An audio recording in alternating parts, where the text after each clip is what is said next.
Deputetja e betuar e lëvizjes vetëvendosje Donald Alloshi është shfaqur entuziaste me një fotografi të publikuar përpara nisjes së seancës plenare, ndërkohë që kuvendi ishte në krizë të thellë. Në foto ajo shfaqet pranë kryetarit të partisë Albin Kurti dhe kolegëve të saj deputet. Alloshi, e cila për herë të parë deputete, ka shoqëruar postimin me mbishkrimin "Për artin, kulturën, po bëhet mirë e për Kosovën edhe më mirë".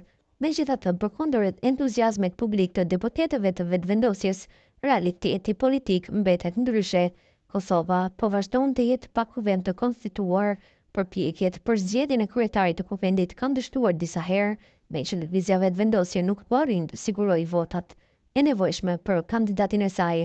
Pavarësisht këtyre pengesave të vazhdueshme, vetëvendosja nuk ka ndryshuar qasje dhe as kandidaturë, duke thelluar ngërçin ndërkohë partitë të tjera spoja votojnë Albulena Agjion, ashtu siç ndodhi edhe këtë të premte, ku dështoi sërish seanca konstitutive e kuvendit të Kosovës. Prindon Sadriu, bashkëshorti i presidentes Vjosa Osmani, është larguar nga pozita e drejtorit të Departamentit për NATO dhe politika të sigurisë në Ministrinë e Punëve të Jashtme dhe Drejtësisë dhe është sistemuar përkohësisht në pozitën e drejtorit të Departamentit për Amerikën. Ky vendim është marrë në prill të vitit nga ministre Kërvala, e cila është interpretuar si akt hakmarrje ndaj familjes Sadriu pas prishjes të raporteve me zonjën Osmani. Sadriu, i cili kishte përfunduar mandatin si diplomat në ambasadën e Kosovës në Shkup, ishte emëruar në tetor 2023 nga vetë ministri Kërvala si drejtor për NATO dhe politika të sigurisë në ministri. Në këtë pozita i shërbel deri në fillim të prillit 2025. Gazeta Insider, përmes burimeve brenda këtij dikasteri, ka mësuar se ai është larguar nga kjo pozitë me urdhër të Donika Kërvalës, e cila ishte bashkëpatjake me bashkëshorten e tij Vjosa Osmani. Këtë informacione ka konfirmuar Sadriu përmes një përgjigje dhënë në gazetës Insideri. Ai ka konfirmuar se është larguar përkohësisht nga pozita drejtorit të Departamentit për Amerikën bazuar në një vendim zyrtar. Prej datës 1 prill 2025, jam sistemuar përkohësisht në pozitën e drejtorit të Departamentit për Amerikën bazuar në një vendim zyrtar të ministrisë, në të cilin theksohet se ky emërim është bërë për shkak të vlerësimit profesional të kapaciteteve të mia drejtuese dhe përvojës institucionale, tha Sadriu për Insiderin. Ai mohoi kategorikisht se mandati i tij në Departamentin për NATO ka përfunduar përfundimisht, apo se lëvizja lidhet me ndonjë mospërputhje në detyrë.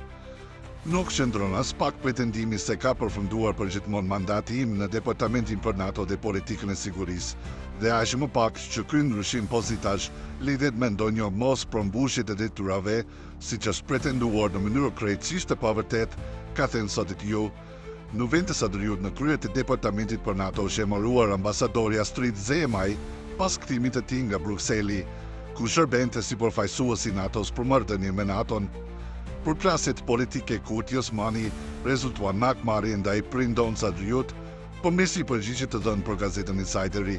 Sadriu ka konfirmuar pakënaqësitë me vendimet që ka marrë ministri Kërvala ndaj pozitës së tij në Ministrinë e Punëve të Jashtme. Ai hedh kritika ndaj menaxhimit të lartë të ministrisë për marrjen e vendimeve të shëllimshme të njëanshme ndaj tij. Në periudha të caktuara, janë ndërmarrë veprime të shëllimshme nga menaxhmenti i lartë i Ministrisë Punëve të Jashtme, që kanë ngritur shqetësime serioze për fshirë këtu ndërprerjen e parakohshme dhe pas një arsyetim të mandatit tim në ambasadën në Shkup, vendimet e njëanshme por sistemet të brendshme, si dhe ndërhyrje të vazhdueshme që kanë cënuar drejt për drejt kompetencat funksionale të drejtorit të Departamentit për NATO dhe politika të sigurisë, ka thënë Sadriu për Insiderin. Largimet e tilla të Sadriut nga pozitat kyçe në Ministrinë e Punëve të Jashtme interpretohen si pasojë e përçarjes politike dhe prishjes së raporteve mes presidentes Vjosa Osmani dhe kryeministrit në detyrë Albin Kurti. Prishja e raporteve Osmani Kërvala. Ministria e Punëve të Jashtme, Donika Kërvala, ishte emëruar kryetari i listës Guxo, parti kjo e themeluar nga Vjosa Osmani para se të përzgjedhej presidente e vendit.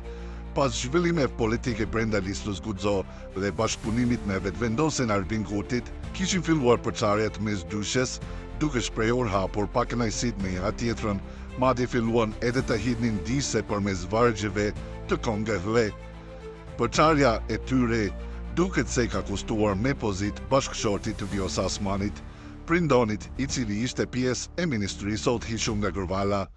Diku Ministria e Punëve të Jashtme pranonte gjob 13.000 euro në mbrojtje të Sadriut. Me 13.000 euro gjob ishte dënuar Ministria e Punëve të Jashtme të Kosovës, pasi që ka refuzuar t'i ofrojë gazetës Insideri faturat e shpenzimeve të diplomatit Prindon Sadriu gjatë kohës se ka shërbyer si ambasador në Shkup. Ministria e Punëve të Jashtme me taksat e qytetarëve kosovar paguante derivate për udhëtimin e Sadriut nga Kosova në Maqedoni, aty ku shërbente si zëvendës shef i misionit, por për shkak të shpenzimeve, ky institucion në vitin 2022 nuk i ofroi të dhëna gazetës, e që ligji i obligon t'i bëjë publike. Agjencia për Informimin dhe Privatësi kishte gjobitur Ministrinë e Punëve të Jashtme me 13.000 euro pasi refuzoi kërkesën e gazetares së Insiderit, Mira Avidem Metaj, t'i ofron të qasje në dokumentin e kërkuar përmes rrugëve ligjore